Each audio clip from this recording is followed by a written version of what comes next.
My best friend Felix invited me to his house, and I swore that day would be the last time I'd ever set my feet in that house. Not after what happened.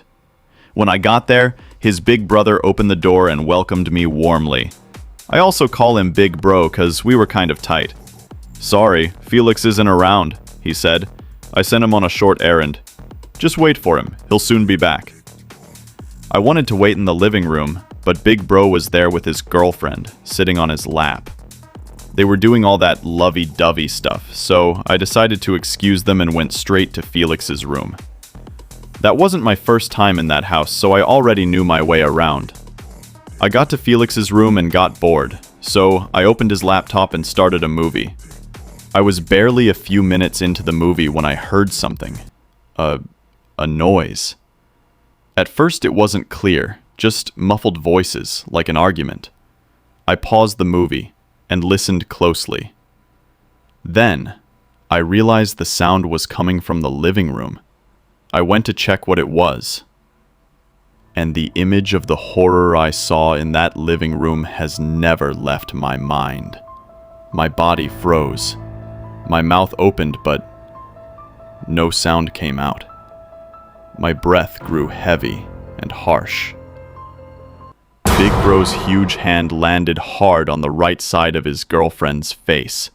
A dirty slap that sounded so sharp it echoed through the house. She staggered and fell onto the three-seater sofa with her face down. Big Bro yelled at her like a roaring lion. "I've told you several times not to ever speak to me like that again. Am I your mate?" His voice shook the walls. She was crying. My heart was racing, but my legs wouldn't move. I just stood there, watching. I wanted to scream. I wanted to stop him, but fear and shock pinned me down. I thought he was done, but he'd only just started. He violently yanked her up by the hair. She whimpered. Her face was already red and swollen like a tomato that didn't grow well. He pulled the hair harder, and I whimpered too. I felt every ounce of pain she must have felt. It moved through my own skin. He shoved his face close to hers and spat. "If you ever speak to me like that again, I will kill you. You got that?" His voice was hard, and sweat was glistening on his forehead. "You got that?" he asked again. She didn't answer. More tears only ran down her cheek. "Answer me or I will," he said, raising his hand. She tried to nod, but the hair pull made it hard. Her voice came out small and breaking. "Yes." He let go and she slumped back onto the sofa. For a second, the room was still, and everywhere was quiet. His heavy breath was the only sound. Then, Big Bro turned and saw me standing in front of the passage that led to bedrooms. He froze. Shock flashed across his face. He'd probably forgotten I was inside. He said in a tone as cold as the room, "Get back inside." Like I was some 10-year-old. I swallowed hard, steadied my voice and said, "No." His eyes narrowed, his brow furrowed, his lips were chapped and dry. "Well then, get the hell out of my house," he said. "No, I'm not going to let you touch her again," I said steadily. "Get out or I will make you, and you will be hurt more than she is," he said confidently. And that is when things got very interesting. I walked up to him with my fist clenched, ready to fight. He's big and strong, I knew he'd tear me apart, and I was scared for that, but I was more scared for the girl. We stood face to face, so close we could hear each other's breathing. He was only an inch taller, so I looked him dead in the eye. Any move from either of us now, and it'd be on. My pulse hammered. Fear and anger made my hands heavy. He then smiled, small and cynical, like someone who already knew he'd won the fight. His jaw was tight. He said, "I'm warning you now.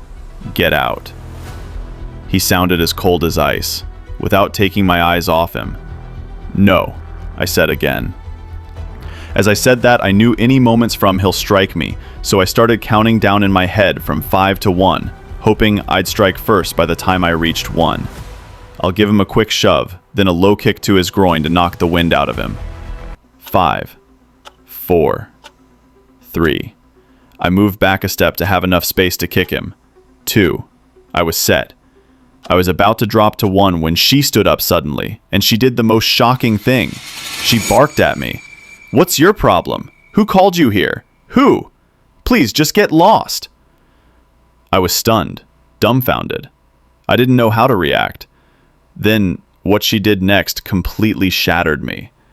After yelling at me, she collapsed to her knees and started begging him. "Babe, I'm sorry. Forgive me. I shouldn't have spoken to you like that." Something in me uncoiled. The fire in me dissolved in an instant. My fist loosened. Cold sweat ran down my neck. I glanced at Big Bro. He was smirking at me, like he's won, while completely ignoring her. I shook my head in pity and slowly walked out of the house. When I got outside, the air hit me. Cool, refreshing, almost cleansing. I took a deep breath and let it wash over me.